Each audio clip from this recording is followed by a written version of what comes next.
اس مشقت بھری زندگی میں جب آنے کا اتفاق ہوا تو یہ چیز ان پر بڑی گراں گزری اور بڑی ہی انہیں مشکل محسوس ہوئی، لیکن اللہ نے فرمایا کہ اب اس کے سوا کوئی چارہ نہیں کہ تم لوگ زمین میں ہی رہو گے، یہاں محنت کرو گے اور مشقت کرو گے اور اپنی روزی کمانے کی کوشش کرو گے اور اس کے ساتھ ساتھ میری عبادت بھی کرو گے، تو پھر میں تمہیں دوبارہ اسی جنت میں داخل کر دوں گا جس سے تمہیں نکالا گیا ہے۔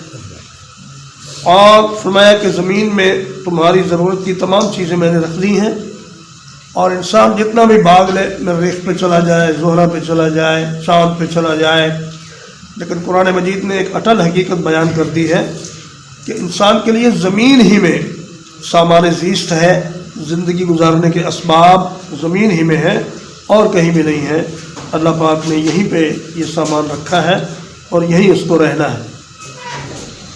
قال فیہا تحیون، قال فيها تحيون، اللہ نے فرمایا اسی میں تم زندہ رہو گے، اللہ نے فرمایا اسی میں تم زندہ رہو گے، وفیہا تموتون، وفيها تموتون، اور اسی میں تم مرو گے، اور اسی میں تم مرو گے، ومنہا تخرجون، ومنها تخرجون، اور اسی سے پھر نکالے جاؤ گے۔ اور اسی سے تم نکالے جاؤ گے۔ تو میں ایسی زمین میں تمہیں زندہ رہنا ہے، اسی میں تمہاری موت آئے گی اور مرنے کے بعد اسی میں تمہیں دبا دیا جائے گا اور حشر کے دن تمہیں اسی سے نکالا جائے گا۔ جیسے فرمایا منہا خلقناکم وفیہا نعیدکم ومنہا نخرجکم تارۃ اخری۔ یہ دنیا موت کی جگہ ہے، اگر یہاں زندگی ہے تو یہاں موت بھی ہے۔ انسان کے لیے نہ زندہ رہنا کوئی عجیب بات ہے، نہ مرنا کوئی عجیب بات ہے، اس لیے کہ دنیا کا قانون ہی یہ ہے کہ جو یہاں آیا ہے اس کو مرنا ہے اور مرنے کے بعد پھر دوبارہ زندہ ہونا ہے۔ یہ حقیقت اگر انسان یاد رکھے تو پھر وہ سیدھے راستے سے بھٹکتا نہیں۔ یا بنی آدم، یا بنی آدم، اے آدم کی اولاد، اے آدم کی اولاد، قد انزلنا علیکم لباسا، قد انزلنا علیکم لباسا، تحقیق نازل کیا ہم نے تم پر لباس، تحقیق نازل کیا ہم نے تم پر لباس، یواری سوآتکم وریشا، یواری سوآتکم وریشا، وہ تمہاری شرمگاہوں کو چھپاتا ہے اور تمہارے لیے زینت کا باعث ہے۔ وہ تمہاری شرمگاہوں کو چھپاتا ہے، تمہارے لیے زینت کا باعث ہے۔ ایک تو ہے انسان کی ضرورت کا لباس، وہ تو مختصر سے لباس بھی کافی ہوتا ہے، آدمی اپنے اعضائے مخصوصہ کو چھپا لے تو اس کا گزارا چل جاتا ہے، لیکن اللہ نے اس ضرورت کے لباس کے بعد کچھ زینت کے لباس بھی انسان کو بنانا سکھا دیے۔ اور انزلنا کا مطلب یہ ہے کہ ہم نے آسمان سے پانی نازل کیا جس سے روئی پیدا ہوئی، اور ہم نے ہی اون کو پیدا کیا جس سے تم اپنے لباس بناتے ہو۔ جیسے فرمایا کہ وہ انزلنا الحدید، ہم نے لوہے کو اتارا، حالانکہ لوہا زمین سے نکلتا ہے، تو مطلب یہ ہے کہ جو کچھ چیز بھی زمین میں ہے یا آسمان سے آتی ہے وہ سب اللہ ہی کی مہربانی سے ہے، انسان کا اس میں کچھ کمال نہیں۔ اور زینت کا لباس، جیسے آپ شلوار قمیص کے اوپر جیکٹ پہنتے ہیں یا شیروانی پہنتے ہیں، یا پرانے زمانے میں حلے پہنے جاتے تھے، اور بادشاہ لوگ بڑے زبردست قسم کے حلے پہنتے ہیں اور سر پر ٹوپی یا امامہ رکھتے ہیں، یہ سب زینت کے باعث ہے۔ وَلِبَاسُ التَّقْوَىٰ ذَٰلِكَ خَيْرٌ، وَلِبَاسُ التَّقْوَىٰ ذَٰلِكَ خَيْرٌ، اور پرہیزگاری کا لباس یہ سب سے بہتر ہے۔ اور پرہیزگاری کا لباس یہ سب سے بہتر ہے۔ ذَلِكَ مِنْ آیَاتِ اللَّهِ، ذَٰلِکَ مِنْ آیَاتِ اللَّهِ، یہ اللہ کی نشانیوں میں سے ہے۔ یہ اللہ کی نشانیوں میں سے ہے۔ لَعَلَّهُمْ يَذَّكَّرُونَ، لَعَلَّهُمْ يَذَّكَّرُونَ، تاکہ وہ نصیحت حاصل کریں۔ تاکہ وہ نصیحت حاصل کریں۔ لباس التقویٰ کا مطلب یہ ہے کہ انسان اپنے کردار کو خراب نہ ہونے دے، اور اپنے اخلاق کو صحیح رکھے۔ حضرت عثمان رضی اللہ تعالیٰ عنہ فرماتے ہیں کہ لباس التقویٰ سے مراد خوش اخلاقی ہے، اور سب کے سامنے اور تنہائی میں اللہ سے ڈرنا ہے۔ جو انسان تقوی کا لباس اختیار کر لیتا ہے وہ دراصل کامیاب ہے۔ یہ ظاہری ٹیپ ٹاپ تو اسی دنیا میں رہ جائے گی، لیکن تقوی کا لباس انسان کے ساتھ آخر تک رہے گا۔ ترجمہ ایک بار پھر دوہراؤں۔ فَدَلَّاهُمَا بِغُرُورٍ، بس اتار لیا ان دونوں کو دھوکے کے ساتھ۔ فَلَمَّا ذَاقَا الشَّجَرَةَ، بس جب ان دونوں نے اس درخت کو چکھ لیا، بدت لهما سوآتهما، ظاہر ہو گئی ان دونوں کے لیے ان کی شرمگاہیں، وطفقا یخصفان علیہما، اور شروع کر دیا ان دونوں نے چپکانا اپنے جسموں پر، من ورق الجنہ، جنت کے پتوں سے، وناداہما ربہما، اور آواز دی ان دونوں کو ان کے رب نے، الم انہکما، کیا میں نے نہیں منع کیا تھا تم دونوں کو، ان تلکما الشجرتی، اس درخت سے، وَأَقُلْ لَكُمَا، اور کیا میں نے نہیں کہا تھا تم دونوں سے، ان الشیطان لکما عدو مبین، کہ یقیناً شیطان تم دونوں کے لیے ایک کھلا دشمن ہے۔ قالا ربنا، انہوں نے کہا اے ہمارے رب، ظلمنا انفسنا، ہم نے اپنی جانوں پر ظلم کر لیا، وَإِن لَّمْ تَغْفِرْ لَنَا، اور اگر تو ہمیں معاف نہیں کرے گا، وَتَرْحَمْنَا، اور ہم پر رحم نہیں فرمائے گا، لَنَكُونَنَّ مِنَ الْخَاسِرِينَ، تو یقیناً ہم نقصان اٹھانے والوں میں ہو جائیں گے۔ قَالَ اهْبِطُوا، اللہ نے فرمایا سب اتر جاؤ، بعضکم لبعض عدو، بعض تمہارا بعض کا دشمن ہے، وَلَكُمْ فِي الْأَرْضِ مُسْتَقَرٌّ، اور تمہارے لیے زمین میں ٹھہرنے کی جگہ ہے، وَمَتَاعٌ إِلَىٰ حِینٍ، اور سامان زندگی ہے ایک مدت مقرر تک، قال فِيهَا تَحْيَوْنَ، فرمایا اسی میں تم زندہ رہو گے، وَفِيهَا تَمُوتُونَ،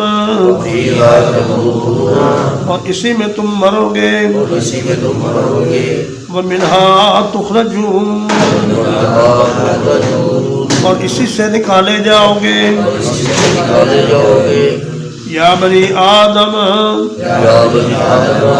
اے آدم کی اولاد، قد انزلنا علیکم لباسا، یقیناً ہم نے اتارا تم پر لباس، یواری سوآتکم وریشا، جو تمہاری شرمگاہوں کو چھپاتا ہے اور زینت کا باعث ہے،